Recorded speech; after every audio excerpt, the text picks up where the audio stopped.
وہ سب ایک بات میں آپ سے پوچھوں، اگر آپ برا نہ مانے تو محرم کے ایام چل رہے ہیں، میں آپ کو ذاتی حیثیت میں جانتا ہوں، بڑا آپ کا دل ہے اور آپ رقت بھی کرتے ہیں، ادب بھی کرتے ہیں، تحقیق بھی کرتے ہیں. آپ سے پوچھ سکتا ہوں کیونکہ آپ بڑے دل والے ہیں، یہ اللہ کے رسول نے اپنے آخری خطبے میں جو فرمایا ہے وہ ہم کنفیوژن میں کیوں رہتے ہیں؟ اہل بیت چھوڑ رہا ہوں اور قرآن چھوڑ رہا ہوں، یہی سنتے آئے ہیں، روایات میں یہی نظر آیا. یہ قرآن اور سنت اتنا معروف ہو گیا اور پھر ہم نے اہل بیت کو چھوڑ ہی دیا ہے. وہ ایک زمانہ تھا شفیع کاڑوی صاحب کے، شاہ احمد صاحب کے، یہیں پہ ٹمبر مارکیٹ میں، گھانچی پاڑا میں جلسے ہوا کرتے تھے، خطبات ہوا کرتے تھے، کربلا کے واقعات ہم سنا کرتے تھے. اب اہل سنت میں سے کوئی اگر بیان کرے تو اس پہ رافضی اور مختلف قسم کے تفضیلی کے نام شروع ہو جاتے ہیں. یہ کس کا کام ہے اگر ہمارا کام نہیں اہل بیت کو بیان کرنا؟ بسم اللہ الرحمن الرحیم. اب میں جو باتیں کرنے لگا ہوں، میں چاہوں گا آپ بھی دل بڑا ذہن بڑا کر کے سنیں اور میرے ساتھ عوام بھی اس کو دل اور ذہن بڑا کر کے سنیں. اب آ جائیں آج کے دور میں. پہلی تو بات یہ کہ چونکہ سوشل میڈیا بہت عام ہو گیا، یہاں پر جو اچھا یا جو برا ہے ڈال دو. نیکی کر سوشل میڈیا پہ ڈال، برائی کر تو بھی سوشل میڈیا پہ ڈال. اچھا جی، اب آ جائیں. ایک ہمارے ہاں خطبہ حجت الوداع کی بڑی الحمدللہ ہم بات کرتے ہیں. کیا نبی علیہ السلام نے فرمایا کیا کہ جی میں تمہیں اپنے بعد دو چیزیں چھوڑے جا رہا ہوں، ایک قرآن اور ایک سنت. ہر ایک یہی کہہ رہا ہے، ایک قرآن اور ایک سنت. یار آپ اپنے اندر یہ اخلاقی جرت کیوں نہیں پیدا کرتے کہ میں تمہارے درمیان دو چیزیں چھوڑے جا رہا ہوں، ایک قرآن اور ایک اپنی اطرت، اپنے اہل بیت، اپنی آل. صحابہ کیوں نہیں فرمایا میں تمہارے درمیان صحابہ چھوڑے جا رہا ہوں؟ صحابہ کے لیے یہ بھی حدیث ہے نا کہ میرے کسی بھی صحابی کو، مفہوم عرض کرتا ہوں کہ تم میرے کسی بھی صحابی کی اقتدا کرو گے تو ہدایت پا جاؤ گے. لیکن خطبہ حجت الوداع جو دنیا کا سب سے بڑا اجتماع تھا، 1.25 صحابہ موجود تھے جو پوری دنیا میں گئے، انہوں نے پہنچانا تھا پیغام نبی کا، کیونکہ اس دن دین مکمل ہو گیا تھا.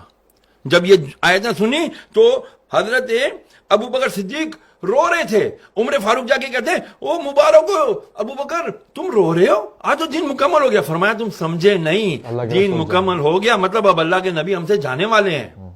کتنی فراست تھی ان کی. لیکن نہیں، یہ نہیں فرمایا کہ میں تمہارے اندر اپنے بات قرآن کے ساتھ ابو بکر چھوڑ رہا ہوں، عمر چھوڑ رہا ہوں، عثمان چھوڑ رہا ہوں، علی چھوڑ. فرمایا میں اہل بیت چھوڑ رہا ہوں. کیوں؟ اس کی سب سے بڑی وجہ، صحابہ بھی وفات پا گئے، کئی صحابہ نے شادیاں نہیں کی، کئی اصحاب کے اولاد ہی نہیں ہیں. لیکن اللہ نے قرآن میں وعدہ کیا ان شانیہ کا ہوا الابتر، اے محبوب تیرا دشمن ہی بے نام رہے گا لیکن تیری آل چلے گی، تیری آل چلے گی. قیامت تک سید ہوگا. آئے گا ایک آخری سید جس کا نام مہدی ہوگا، محمد ہوگا، وہی آ کر کے پھر دجال کو بھی مارے گا.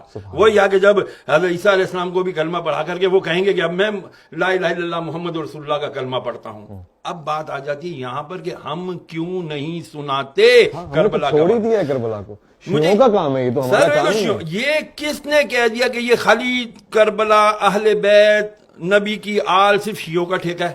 سوری ٹو سے اگر میرے الفاظ سخت ہیں تو یار نبی علیہ السلام نے فرمایا قرآن کی نص ثابت ہے. نص اس کو کہتے ہیں جس پہ قرآن سے دلیل آئی ہو.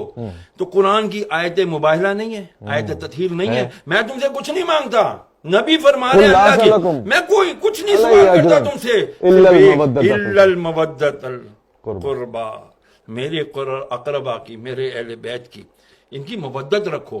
اور مودت محبت سے بہت عالی مقام ہے.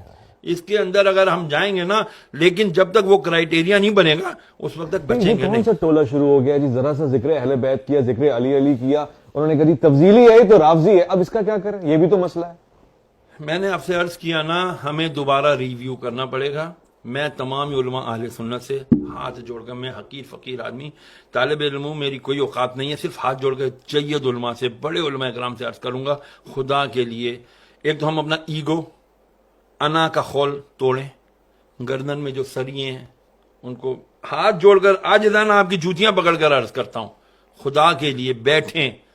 ہماری آج آنے والی نوجوان نسل کو نہیں پتا کہ بھائی مولا علی کون ہے، مولا حسین کون ہے، حضرت امام حسن کون ہے، نہیں پتا. رسول کی اہل بیت کون ہیں ان کو نہیں پتا. اگر ان کو پتا کرنا ہوتا ہے تو وہ اٹھاتے ہیں اور کس کے بیانات سنتے ہیں؟ وہ اہل تشیع علماء کرام کے بیانات سنتے ہیں. بہت بڑے بڑے نام ہیں، میں شہنشاہ نقوی صاحب کو بہت اچھے سے جانتا ہوں, میں مسعودی صاحب کو بہت اچھے سے جانتا ہوں, میں باقر صاحب کو جانتا ہوں, بہت بڑے بڑے علماء ان کے ہیں. لیکن کیا عوام علماء اہل سنت اپنی اس جو بھی کمی ہے اس کو ختم نہیں کر سکتے؟ میری التجا ہے, خدا کے لیے تفضیلیت کا لیبل ہر ایک کے اوپر نہ لگائیں. صحابہ کرام علیہ رضوان ان کے اپنے مقام ہیں, اہل بیت کا الگ مقام ہے. کیوں مقابلہ کرتے ہیں آپ لوگ؟ خدا کے لیے نہ مقابلہ کریں, یہ مقابلے بازی کا کام ہے ہی نہیں. اللہ اکبر. یار جب ویسے آپ اس بات کو قبول کرتے ہیں, ایک سچا سوال ہے, حضور نے ہم میں اہل بیت کو چھوڑا تھا نا, انی تارکو فیکم ثقلین کتاب اللہ و اطرتی, اور ہم نے بھی اہل بیت کو چھوڑ ہی دیا. دیکھیں کرائٹیریا دے دیا, ایک اصول دے دیا, قرآن کو پکڑے رہو گے ہدایت پر رہو گے, قرآن کے ساتھ دوسری چیز کیا چھوڑی؟ اہل بیت کو پکڑو گے تو ہدایت پر رہو گے. خالی اہل بیت پکڑا, قرآن چھوڑ دیا گمراہ, قرآن پکڑا اہل بیت چھوڑ دیا گمراہ, دونوں. کیونکہ اہل بیت کون ہے یار؟ کربلا اگر نہ برپا ہوتا, میں بہت بڑی بات عرض کرنے لگا ہوں, اگر کربلا کا واقعہ نہ ہوتا تو خدا کی قسم حق اور باطل کا پتہ ہی نہیں چلنا تھا. اللہ اکبر. پھر تو وہی ہوتا جس کی لاٹھی اس کی بھینس. یزید آ جاتے ہر دور کے اور کہتے جی ہم اتھارٹی ہے, ہمارے پاس طاقت ہے, ہماری بات مانو, ہم جو کریں وہی حدیث ہے, ہم جو کریں وہی شریعت ہے.